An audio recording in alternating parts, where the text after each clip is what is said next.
I want to tell you why you probably don't have your blue belt yet.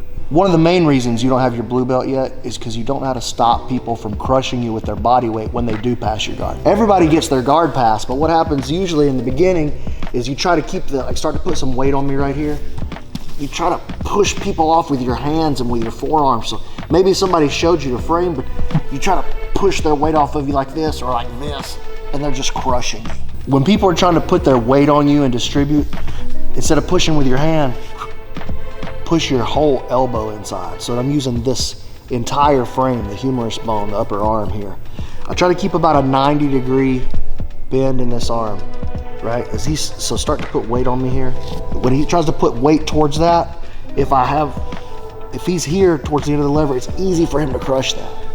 When I get the whole stick involved, I can almost just disengage all my muscle and my strength and let the structure of the play hold him here. Another great time to use the elbow frame is during the chest pass, or when he's trying to get into a body lock pass, something like that, and he's got my knees crushed down to the side, he's connected to me up here at my body.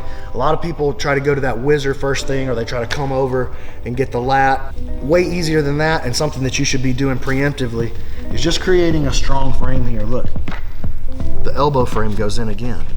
And the elbow frame can go in either palm up or palm down. Now check out the angle that my shoulders have here.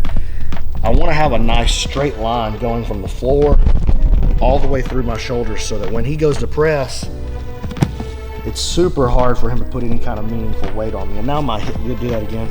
Now my hips are free to move and recover my guard. Not only can you use your upper arm as a frame and as a steady structure, but you can also use the upper bone of your leg, your femur bone as well. An example here, when I'm playing the Z guard, he's trying to come in, I use just this part of the leg to frame.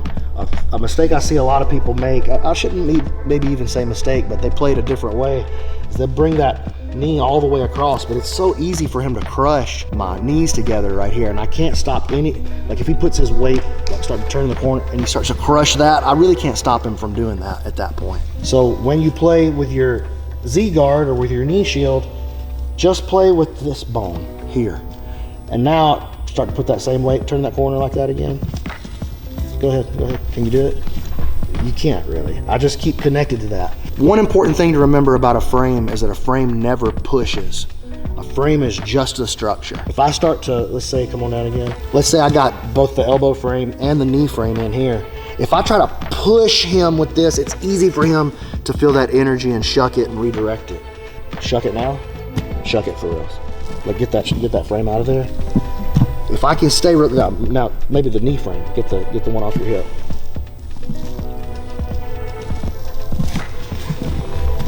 You could leave if you wanted to, and then it wouldn't be framing anymore if that sounds good. Another one of the best places to use a frame with your elbow is when you're mounted, particularly if they're going for an arm triangle, but we won't worry about that part right now, just the mount. So look, as he comes down, put his weight on, control the head.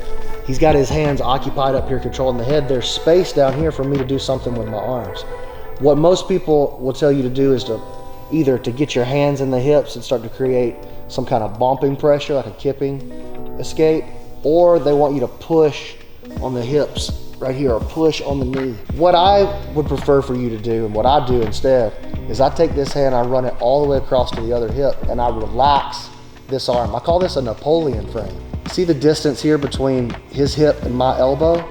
In order for him to ride up and get a more effective offense going, go ahead, he tries to bring his hip forward. But as he does that, you feel you run into that frame right there. Again, I've got this 90-degree bend here in the arm. That gives a straight structure right here. If I try to catch the frame like on the point of my elbow, then he just slides. So I want the hand open. I'm not pushing. The energy is not coming through the hand. He's gonna shuck that right past. It's a frame that just dissipates his energy. So as he comes to put his weight down, and start to take advantage, beat me right here, take advantage.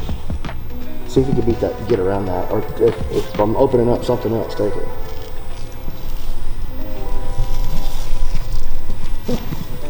Super hard for him to beat this frame.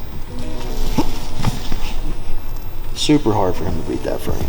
Even if he starts to gain ground on you in some other way, gonna be nearly impossible for him to bring his hips up into a meaningful position to get something cooking.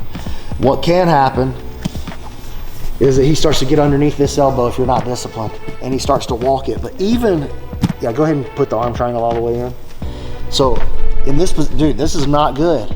But if I've got this frame, as he goes to jump off and make his movement towards the arm triangle, I can bridge into him with that frame. And that allows him to start freeing that arm and trying to get it back to the ground. A good frame and good survivability right there. It's gonna be really hard for him to finish that arm triangle.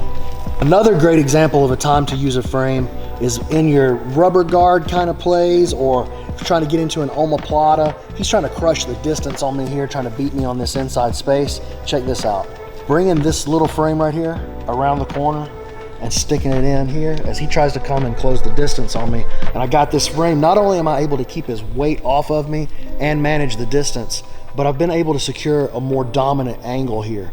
And so this allows me now to get a little hip out and maybe start thinking about bringing up an omoplata or even to some rubber guard type plays here. If I try to make this frame here, then it's easy for him to crush my hand back towards me and distribute his weight. He can close the distance, he can crush me. It's no good. Stop getting crushed. Use a good frame right here. So framing is one of those concepts that a lot of people talk about, but very few people, especially beginners, white belts, blue belts, sometimes even purple and brown belts. You hear the word, you think you're framing, but you're really pushing. A frame never pushes. That's one of the most important things that I can leave you with. You're trying to build a firm, solid structure that allows you to manage the weight and manage the distance so that you can become more offensive, or in the beginning, maybe just survive a little bit. Thanks for making it to the end of the video. I got a lot more stuff here. Make sure you check it out and subscribe.